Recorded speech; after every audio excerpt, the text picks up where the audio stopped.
Mano, papo reto, Pennywise não é só um palhaço assassino, ele é um disfarce, uma interface. Uma máscara simpática que o teu cérebro aceita por 2 segundos antes de entender tarde demais que aquilo não é um ser daqui. E quando o assunto é Deadlights, é aí que o jogo muda de verdade, porque você para de ver um monstro que assusta e começa a enxergar uma coisa que invade a percepção. Então já começa com uma pergunta simples, mas cruel. O que te parece mais aterrorizante? Encarar um monstro físico com dente e garra ou encarar uma coisa que te destrói só pelo ato de olhar? Porque Deadlights é exatamente isso. E tem uma briga extra aí. Na tua cabeça quem é pior? Pennywise e Witch ou uma entidade de terror cósmico tipo Cthulhu e Nyarlathotep? Eu quero ver tua resposta sincera, sem enfeite, porque ela muda como você lê tudo que vem depois. Deadlights são as luzes mortas, só que não pensa nelas como iluminação, pensa nelas como presença. A imagem é simples e horrível, o palhaço abre a boca. E no lugar de garganta, saliva e carne, você vê um laranja impossível, girando e pulsando como se tivesse vida própria. Em várias descrições, não é uma luz só, é um trio, como 3 focos de luz rodando, um movimento que parece hipnótico e vivo. E o teu corpo entende antes da tua mente. Isso não é daqui, não é lâmpada, não é fogo, não é reflexo. É um fenômeno que parece estar olhando de volta. E tem um detalhe importante. Muita gente acha que Deadlights é um brilho dentro da boca, ponto final. Só que esse é só o jeito mais fácil de mostrar a ideia. A parada mais sinistra é que as Deadlights parecem ser o que o olho humano consegue capturar do núcleo de It sem enlouquecer na hora. Como se a mente precisasse traduzir o incompreensível num formato mínimo. Luz laranja, 3 focos, movimento hipnótico. Uma tradução pobre do impossível. O problema é que até essa tradução já arrebenta a gente por dentro. E aqui vale um esclarecimento direto. Deadlights não é só uma arma visual para assustar. É uma janela. Janela, nesse caso, é literal no sentido do horror. Você não está vendo um truque, você está vendo um pedaço de algo de fora atravessando o nosso mundo. Por isso, em várias descrições, as Deadlights aparecem em lugares errados, dentro da boca, dentro do corpo, como se a anatomia fosse só fachada. Quando aparece aquele brilho no interior, a mensagem é simples. Aquilo não tem órgão, tem acesso. É por isso que a reação não parece um susto comum. O corpo trava. O olhar fica preso. A pessoa entra num transe, como se o cérebro tentasse montar aquilo numa imagem compreensível e falhasse, porque não tem categoria, não tem nome, não tem arquivo mental para comparar. E o padrão se repete como sentença: olhar demais é cometer um erro sem volta. Para entender o efeito das Deadlights sem enrolação, dá para pensar em 3 níveis bem claros. O primeiro é imediato, paralisia, como se alguém desligasse teus comandos e deixasse teu corpo ali, com os olhos presos, incapaz de fugir. O segundo é mais pesado, catatonia, transe prolongado, a pessoa viva, mas ausente, como se estivesse longe demais para voltar. O terceiro é o pior de todos, quebra permanente, trauma que não fecha, aquela marca que fica para sempre mesmo quando a pessoa sobrevive. Deadlights não precisa te matar na hora para vencer, ele só precisa te desorganizar por dentro. E quando você junta isso com exemplos marcantes, dá para sentir o peso. A Beverly, em certas versões, encara aquilo e entra num estado de transe, como se a consciência fosse puxada para fora e o corpo ficasse ali, suspenso entre a vida e um limbo. A Audra, adulta, racional, pega um contato com Deadlights e vira uma casca, como se alguém tivesse arrancado o conteúdo dela e deixado só o corpo. E tem aquele detalhe que algumas versões mostram de um jeito muito cruel. Às vezes a pessoa não precisa ficar catatônica na hora. Às vezes ela só passa perto do suficiente, vê por um segundo a mais do que devia e sai do outro lado marcada, tremendo, quebrada, com a sensação de que a realidade ficou errada para sempre. E aqui entra o ponto que costuma passar batido. O depois do olhar é pior do que a cena do susto, porque Deadlights não é só paralisar e pronto, a sensação é de captura. Como se a consciência fosse puxada, sugada, desencaixada do corpo por um instante. E esse instante fosse tempo suficiente para você nunca mais voltar igual.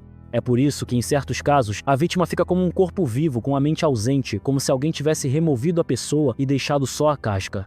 Quando aparece aquela imagem de flutuar, de ficar em suspensão, não é só estética, é símbolo. A mente perde o chão. O corpo fica aqui, mas a consciência fica presa num lugar onde o tempo não parece funcionar direito, onde o medo não passa, onde a percepção vira ruído. É como se o pânico deixasse de ser emoção e virasse ambiente. Deadlights não é assustador. Deadlights é inabitável. E se você tentar imaginar esse lugar, não pensa como um inferno religioso com fogo e demônio gritando. Pensa como um não lugar, um corredor entre mundos. Um vazio que não tem relógio e não tem conforto.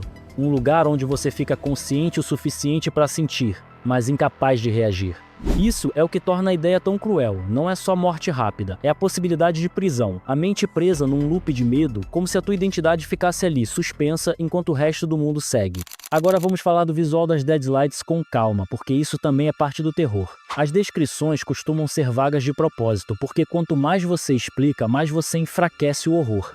Mesmo assim, dá para perceber um padrão: laranja, brilho intenso, movimento que parece girar e subir como se fosse uma tempestade condensada em 3 pontos. Não é um laranja bonito, é um laranja doente, hipnótico, uma cor que parece vibrar dentro da cabeça. E por que isso funciona tanto? Porque luz é uma coisa que o cérebro reconhece como informação. Quando a luz vira ameaça, é como se o próprio ato de perceber estivesse te traindo. E aí entra uma pergunta que muita gente faz: por que 3? Por que laranja? A resposta mais honesta é que a história não dá um manual dizendo é isso por causa disso. E isso é ótimo porque deixa espaço para o terror respirar. A leitura mais forte é que esses detalhes são parte da tradução humana. Como se teu cérebro precisasse reduzir o impossível para um formato mínimo. 3 focos porque 1 seria simples demais e 1000 seria impossível de processar. Laranja porque é a cor mais próxima que a mente encontra para representar algo que queima a percepção sem ser branco demais e sem ser preto demais. E aí vem a parte que deixa tudo pior. O que você vê pode não ser a coisa inteira, pode ser só o resto depois do filtro. Se o filtro falhar, aí sim, você encontra o que tem por trás. E quase ninguém volta disso. E aí vem a virada, que muda o jeito de enxergar o palhaço. A verdadeira forma de It não é um corpo andando por aí. O palhaço é Avatar. A aranha grotesca é outra casca. As criaturas que surgem são roupas. E as Deadlights seriam um núcleo, a assinatura do que It realmente é. Imagina que você passou a vida vendo uma sombra na parede, e de repente vira para a fonte. Só que a fonte não é uma lâmpada, é uma presença que te olha de volta. E o mais sinistro é que a mente humana precisa de filtro para não enlouquecer, então o que ela consegue ver é só uma aproximação. Luz laranja, orbes, movimento hipnótico. Uma tradução pobre do impossível. Por trás disso existe uma essência que não cabe aqui. E quando você entende isso, o palhaço vira o quê? Uma embalagem. Uma máscara otimizada, um truque social perfeito para você chegar perto o suficiente. E para dar contexto sem virar passeio infinito, existe a ideia de um entre de mundos, uma camada hostil entre realidades, onde coisas atravessam, se escondem e caçam. E.T. seria uma dessas coisas. Um ser que não nasceu aqui, que veio de um fora, que não respeita nossas regras e que precisa de máscara para operar no nosso chão. E aí as Deadlights fazem sentido como ferramenta. Se a máscara é a forma compatível, as Deadlights são a janela para o incompatível. É o contato bruto com a essência, é o lado de dentro do predador. Por isso a sensação de que você olhou para algo proibido. E por isso a reação não é gritei e corri. A reação é travamento, porque o teu corpo entende que não existe manual para lidar com aquilo.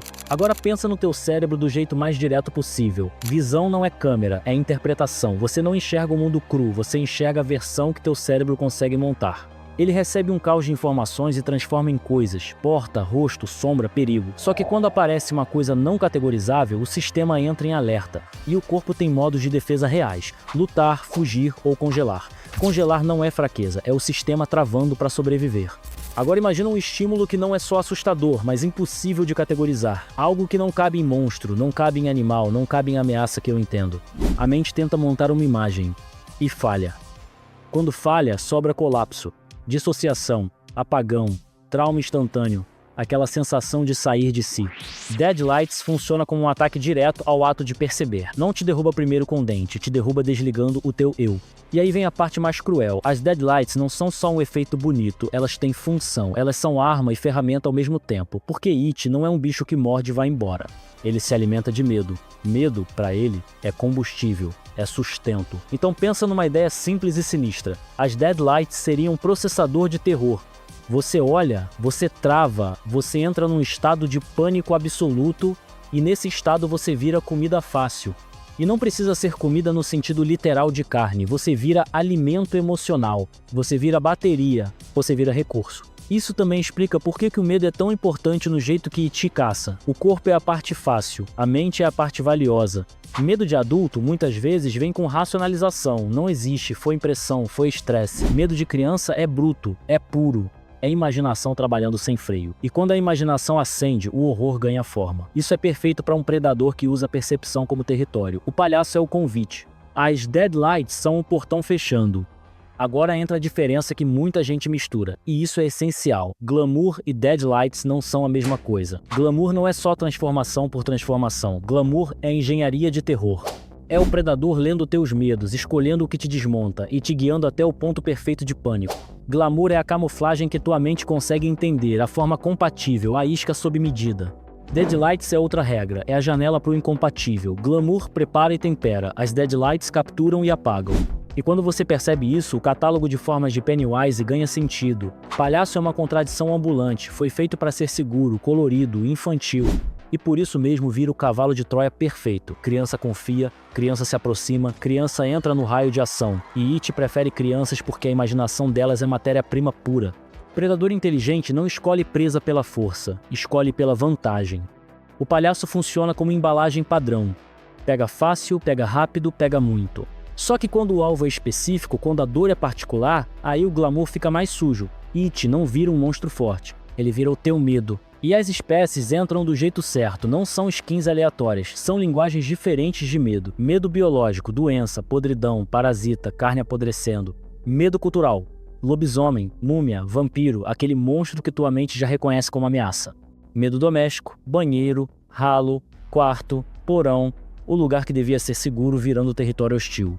Medo simbólico, adulto que deveria proteger e não protege, autoridade virando predador, vergonha virando sentença. It não assusta com o mais forte, ele assusta com o mais íntimo.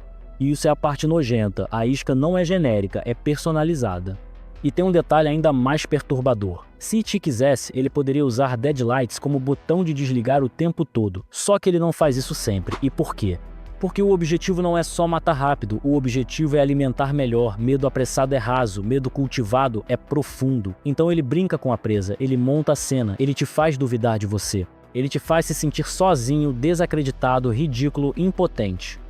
Ele te leva para o ponto em que teu medo vira uma coisa viva, que ocupa tudo dentro de você. Aí sim ele usa Deadlights como ferramenta final, porque Deadlights não é só ataque, é colheita. E aqui cabe uma observação assustadora. O jeito como Deadlights aparece pode variar de intensidade. Não é sempre um banho de luz total. Às vezes é uma piscada, um flash, um segundo a mais do que devia.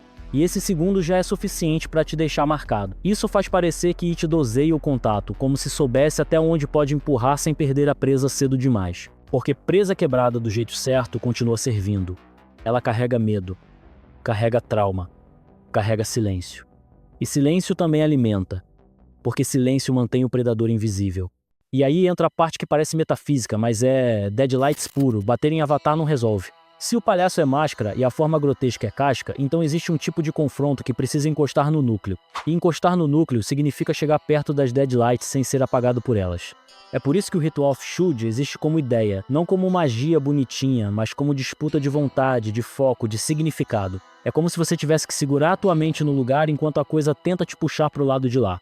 E aí você entende por que união e crença importam tanto. Não porque é fofinho, mas porque é âncora. Sozinho tua mente escorrega. Com âncora, memória, amizade, coragem, uma verdade em comum você aguenta mais tempo. E em Deadlights, segundos a mais podem ser a diferença entre voltar e virar casca. Por isso a história insiste tanto em juntos, porque diante das Deadlights, o inimigo não é só um monstro, é a dissolução do teu eu. Isso também ajuda a entender por que alguns personagens resistem mais do que outros. Não é proteção barata, é que em certos casos a pessoa tem uma âncora muito forte, trauma antigo que virou casca grossa, raiva que virou motor, coragem que virou hábito, uma identidade que se agarra no chão mesmo quando o chão some. E ainda assim, mesmo resistindo, a pessoa paga um preço. Deadlight sempre cobra. Às vezes cobra na hora, às vezes cobra depois, como lembrança que volta quando você acha que já passou.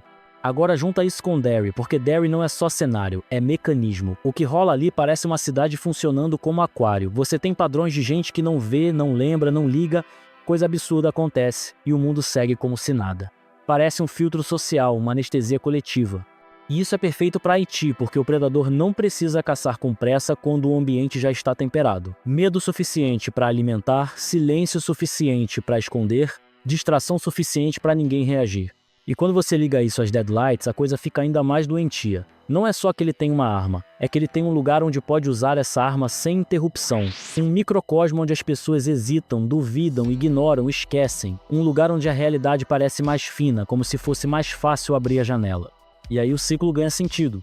E te acorda, colhe, se alimenta, hiberna e volta quando a safra está nova, quando os medos mudaram, quando a imaginação tem outros monstros para vestir. E agora vem a pergunta que todo mundo faz e pouca gente responde direito. Se It tem as Deadlights, por que ele não vence sempre? Por que não domina tudo? Por que não vira Deus e acabou? Porque existe uma regra incômoda nesse universo.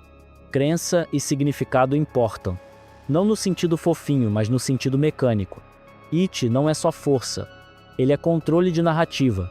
Ele cresce quando você aceita a narrativa de impotência. Ele enfraquece quando você recusa o papel de presa. Por isso união importa, memória importa, coragem importa e até humor importa. Quando você chama o blefe, quando você diminui o monstro, quando você para de alimentar a imagem que ele quer, você mexe no que dá forma para ele aqui. As Deadlights tentam te desligar. Resistir é tentar continuar inteiro. E por isso, a briga real não é só física. É uma disputa pelo controle do significado, pelo controle da história que tua mente está contando naquele momento. Agora, para sentir a escala de verdade sem virar lista infinita, E.T. é tratado como um mal antigo transdimensional que desperta em ciclos e cuja origem vem de um fora que a nossa realidade não consegue traduzir sem metáfora. A exposição às Deadlights pode hipnotizar, quebrar, apagar a pessoa por dentro. E mesmo quando alguém sobrevive, volta alterado, como se uma parte tivesse ficado do outro lado. Isso é o coração do terror cósmico. Não é só medo de morrer, é medo de perder a forma de existir. E tem um ponto sutil, mas essencial. Deadlights não é luz que assusta. Deadlights é o símbolo do incompreensível. O teu cérebro precisa transformar o mundo em coisas compreensíveis para você funcionar. Deadlights é a prova de que existe um pedaço da realidade que não quer ser compreendido. Então quando você encara, não é eu vi algo horrível. Eu vi algo que minha mente não consegue fechar. Por isso os efeitos parecem tão específicos. Paralisia, transe, catatonia, colapso. Não é aleatório. É o custo de tentar enxergar o que não cabe na tua cabeça. E a imagem final que fica na cabeça é a mais agoniadora. Deadlights como portal controlado. Quando o It abre a boca, não é boca. É uma abertura. É um acesso. Olhar seria como encostar o rosto num buraco negro com uma luz laranja te chamando. E essa luz não te chama com palavras. Ela te chama com colapso. Tem quem leia as Deadlights como a verdadeira forma de E.T., a essência Eldritch que só aparece como luz porque o cérebro não aguenta o resto. Tem quem leia como ferramenta. Um golpe que corta a tua percepção, separa a mente e corpo e te prende num lugar onde o medo não termina. Então amarra tudo. Deadlight, no nível simples, é o golpe final do Pennywise, a arma visual que apaga a tua autonomia. No nível cósmico, é a assinatura do que E.T. realmente é, uma entidade transdimensional que precisa de máscaras para ser compreensível aqui e que usa a percepção humana como porta de entrada. As formas são iscas. O glamour é o preparo. As Deadlights são o núcleo, e por isso a coisa é tão pesada. It não precisa te perseguir por horas, ele só precisa que você olhe. Agora me diz, papo reto, o que te apavora mais? Um monstro que te mata com o corpo ou uma coisa que te mata pelo ato de perceber? Comenta aí qual te pega mais e por quê.